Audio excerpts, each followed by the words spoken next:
Something that comes up as you get into health and fitness that can get a little confusing, especially if you're a beginner with, getting into this sort of thing, is that you'll see two sides of an argument where both sides have evidence that to support their claims. Like there'll be, I don't know, vegans, and they'll have evidence that they're citing that appears to be true, and there'll be carnivore or keto or something, and they'll have evidence that they're citing that appears to be true.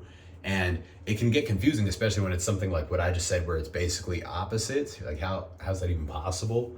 But I think the main thing to keep in mind is that anything or better beats bad is what my mom always says.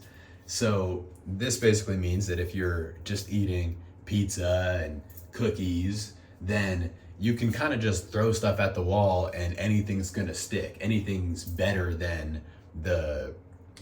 than what you're eating right now. So if you just throw some protein in there, if you throw a salad on top of that, anything's gonna be better than what you were previously doing. Similar with fitness, people are saying you should work with kettlebells or weights, calisthenics, cardio, and anything beats sitting on the couch.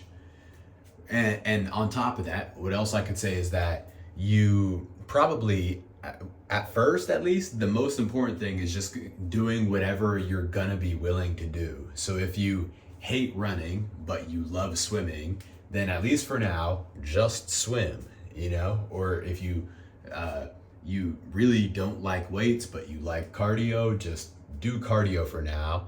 And maybe in the future you want to mix in more things, but for now just do what you're willing to do and what you can continue to do, because maybe you find it a little bit fun.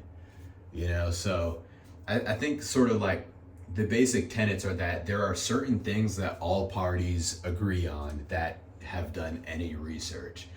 For example, with diet, like nobody's gonna refute that you should have a decent amount of protein in your diet. Nobody's gonna refute that you should eat less processed foods. Nobody's gonna refute that you should sleep more, or everybody agrees that generally more movement is better than less movement. I mean, up to a point. If you're running 100 miles a day, you might die. But, you get the idea, is that you have to, as Bruce Lee said, you have to extract what is useful, discard what is not, and create what is uniquely your own.